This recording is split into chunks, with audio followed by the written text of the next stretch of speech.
All right, let's dive right into this explainer. Today, we're exploring the fascinating mechanics of career success. We're going to take a journey starting from the absolute micro level, the daily habits that literally wire our brains, all the way out to the macro level data tools we use to navigate entire career landscapes.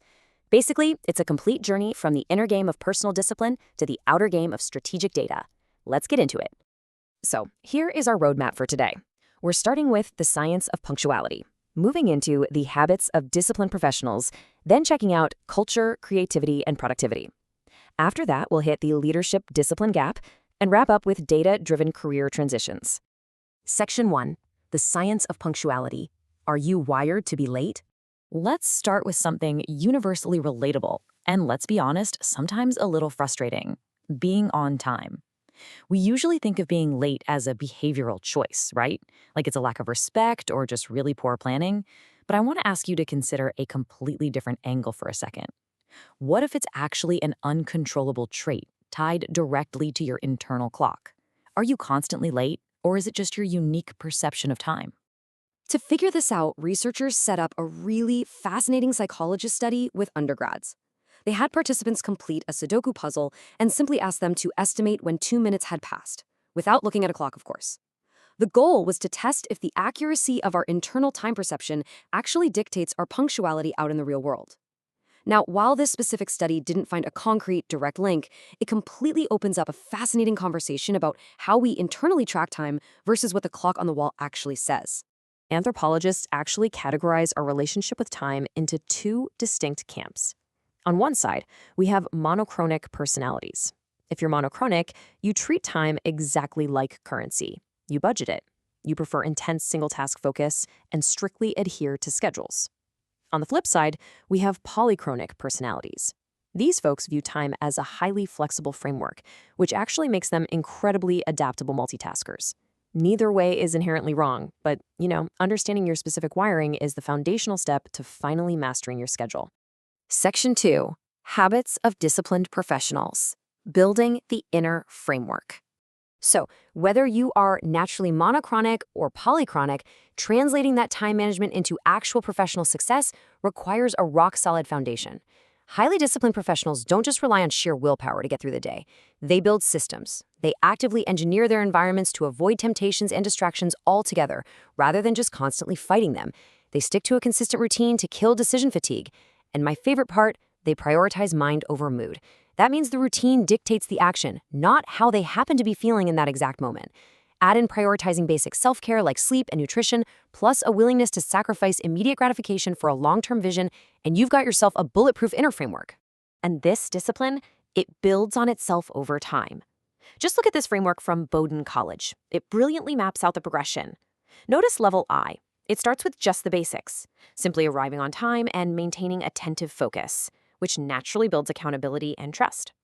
But scan down to level V, mastery. At this stage, your discipline literally transforms you into an institutional role model. You're operating with high integrity, you're actively mentoring others, and you project a true professional presence. Discipline stops being just a personal habit, it becomes a massive leadership asset. Section 3, Culture, Creativity, and Productivity, Synergy in the African Context. Now, here is where things get really interesting. How does our environment shape these disciplined habits? Traditional Western productivity models almost always assume you have a stable infrastructure, a predictable environment, and very clear work-life boundaries. But a massive, multi-country study across Africa reveals a totally different reality. In the African context, professionals are often navigating intense infrastructural unpredictability, think sudden power or internet outages, along with strict resource constraints and extensive communal obligations. Applying a rigid Western model here, it just doesn't work. We usually think of discipline and creativity as polar opposites, right? Structure versus freedom. But this study proves they are actually highly synergistic.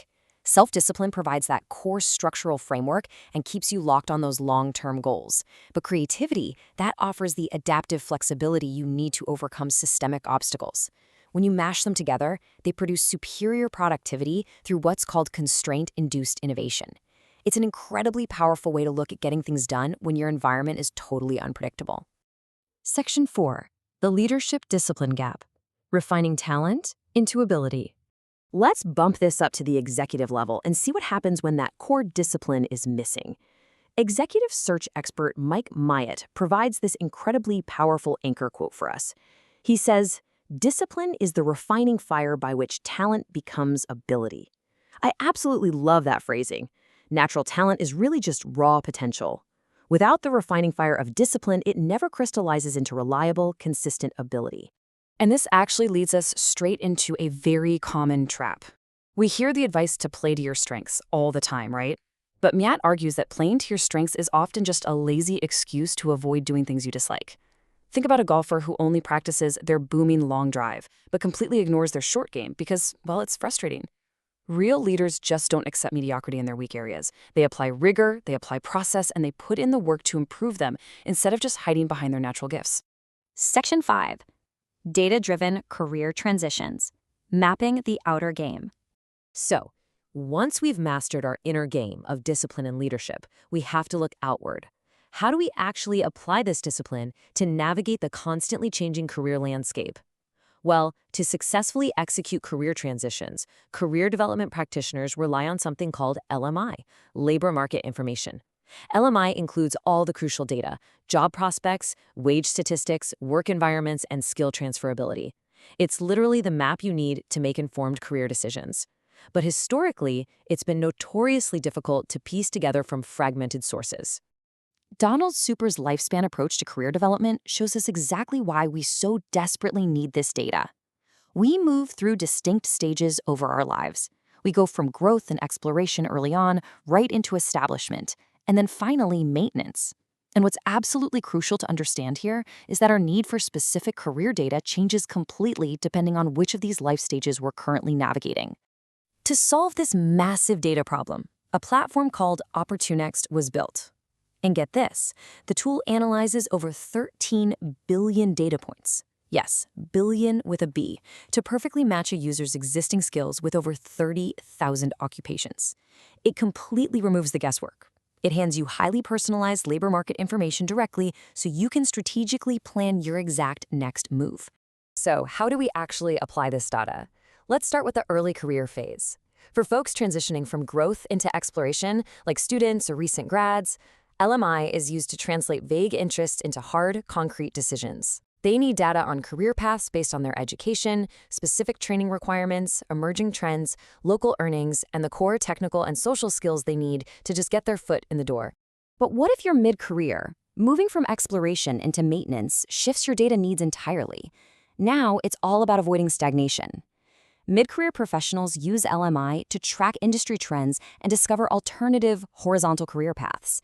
They want to know exactly what specific upskilling is required to pivot, say, jumping from an administrative role into a completely new sector like insurance, or they want to know what opportunities open up if they relocate geographically. And this is where it all comes together beautifully. Mapping out your next strategic move requires both sides of the coin. Mastering your internal habits of punctuality, routine, and discipline, that's what builds your core capacity. But pairing that internal mastery with external, data-driven labor market information, that is what allows you to successfully execute major transitions throughout your entire career lifespan. I want to leave you with a final thought to really reflect on regarding your own journey right now. Are you letting a lack of inner discipline mask your true potential? Or are you just missing the external data you need to strategically map your next big move? Think about it. Which half of the career success equation do you need to master next? Thanks for joining me for this explainer, and I really hope this helps you build a more disciplined, data-driven career.